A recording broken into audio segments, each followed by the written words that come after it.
On the roof across from the stage where former President Donald Trump was speaking back on July 13th. We take a look at what happened. In early 2024, Donald Trump was the presumptive Republican nominee for the presidential election. The shooting incident took place 2 days before the Republican National Convention, scheduled to start on July 15th in Milwaukee, Wisconsin. Trump had faced a similar threat during one of his rallies in 2016, when a man attempted to grab a security officer's gun outside of Las Vegas. On July 3, 2024, it was announced that Trump would hold a rally on July 13th at the Butler Farm Show grounds near Butler, Pennsylvania. Preparations for the rally began on July 10th, including setting up generators in a large open field. This rally was part of Trump's campaign strategy to win votes in Pennsylvania, a state considered a swing state with 19 electoral college votes. David McCormick, the Republican nominee for the U.S. Senate election in Pennsylvania, was also invited to appear on stage to boost his campaign. U.S. Representative Mike Kelly had suggested a larger venue for the rally, but was told the decision had already been made. Security measures for Trump rallies are extensive. Attendees are screened for prohibited items, including weapons. The Secret Service also monitors nearby buildings and businesses outside the security perimeters. At this event, security was organized into two main areas. The outer area was patrolled by state police, while the inner perimeter was secured by Secret Service agents. 4 counter-sniper teams were deployed, 2 from the Secret Service and 2 from local law enforcement. The Pennsylvania State Police handled security for the township, and Butler Township Police managed traffic duties. The FBI had no specific information about threats before the event. However, the Secret Service had increased Trump's security detail due to intelligence suggesting that Iran was plotting to assassinate him. The acting Iranian Minister of Foreign Affairs denied this claim. Despite these precautions, the event was marked by a significant security breach. The combination of state police, Secret Service, and local law enforcement teams showed the high level of concern for Trump's safety at such events. The first sighting of Crooks happened at around 6:08 p.m. He moved across a series of interconnected roofs to reach the southernmost warehouse of the AGR International Complex. Law enforcement officers quickly identified his rooftop position. About a minute later, several bystanders noticed a person carrying a rifle on a distant roof and reported this to the police. You can see where the windows are above the roof level where Crooks was. CBS News reported a local tactical team spotted Crooks from those windows and snapped a picture. Crooks then pulled out a rangefinder and the sniper alerted his team. The shooter then likely used an air conditioning unit to climb onto the building near the sniper's position. At 5:51, state police alerted the Secret Service about a suspicious person and radioed a description. At around 6:11 p.m., a Butler Township police officer attempted to climb onto the roof where Crooks was located. However, Crooks aimed his rifle at the officer, who then fell 8 feet to the ground, injuring his ankle severely. The officer informed his team that Crooks was armed with a long gun. This prompted Lenz to request the deployment of the Butler County Quick Response Force.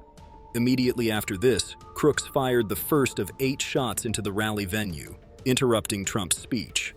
Trump paused mid-sentence as the shot was fired. In the next second, Trump raised his hand to his right ear when Crooks fired 2 more shots. Trump then dropped down behind the podium for cover as Secret Service agents rushed toward him. Just 2 seconds later, Crooks fired 5 more shots. One outbound shot was fired by a member of Butler County's Emergency Services Unit, which caused Crooks to stop firing. Something that said, take a look at what happened.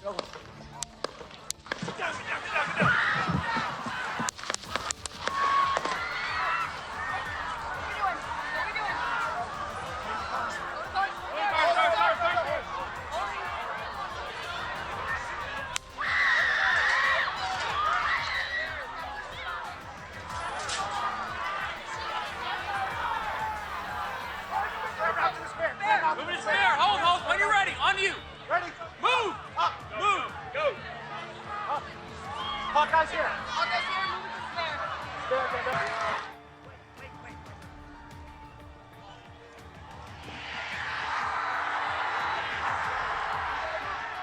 About 12 seconds later, Crooks was killed by a shot from a Secret Service counter-sniper. Secret Service agents lifted Trump, preparing to escort him off stage, but he requested to wait while he got his shoes. After retrieving them, the agents began escorting Trump off stage. While being escorted, Trump raised his fist and pumped it at the crowd, mouthing the words, "Fight, fight, fight." Trump was then taken to a nearby hospital for examination, arriving there around 6:14 p.m. The hospital's emergency room was cleared so Trump could receive treatment. At 6:51 p.m., the Trump campaign released a statement saying that Trump was fine. Later that evening, at 8:42 p.m., Trump posted a statement on Truth Social about the assassination attempt. 10 minutes later, his motorcade left the hospital, heading for Pittsburgh International Airport. By 10:49 p.m., the motorcade arrived at PIT, where Trump was held in place at the airport. Around 11:21 p.m., Trump left PIT on a flight heading toward Newark Liberty International Airport. The sequence of actions taken by Crooks was alarming, but the coordinated efforts to neutralize the threat prevented further harm. This incident showed how swiftly things could escalate and how crucial it is for security measures to be in place. The evening ended with Trump safely heading to another location, but the events that unfolded left a lasting impact on everyone involved. Look, they're all pointing. The Atlantic, maybe the Pacific. Yeah, someone's on top of the roof. Look. There he is right there. Right there, you see him? He's laying down. You see him? Yeah, he's laying down. Instead, I'm here with you fighting like hell to get a Senate. What's happening? And to make sure we take back the White House, because if we do, we're going to make America better than ever before. We're going to make it. Yeah, look. And it's There he not is. easy, because we have millions and millions of people in our country that shouldn't be here. Dangerous people, criminals. We have criminals. We have drug dealers. We have people that should not be here. And it's much tougher than it happens. This event brought to light many issues within the security measures that were supposed to protect him. Thomas Matthew managed to traverse rooftops about 150 yards from the rally stage without being detected. This situation raised serious questions about the efficiency and communication of the Secret Service and local law enforcement. The first indication of a problem emerged when chilling video footage surfaced, showing a shadowy figure moving on a roof near the rally. This figure was later identified as the would-be assassin. The FBI confirmed that Crooks had crossed rooftops to reach a vantage point. This revelation was startling and pointed to glaring gaps in security. The acting head of the U.S. Secret Service testified before Congress about the incident. He admitted to several communication failures. One major issue was the assumption that local snipers would cover the roof where the gunman was positioned. This assumption turned out to be incorrect. Local officials stated that their snipers were assigned to different positions, looking inward from an unsecured perimeter. They claimed that had they been directed to cover the roof, they would have done so. The local snipers say if the Secret Service had told them to place their snipers on the roof, they would have. Acting Director Rowe says he takes responsibility for what took place here, and he says moving forward, the Secret Service will be more direct with its local law enforcement partners. The Secret Service was criticized for not coordinating effectively with local law enforcement.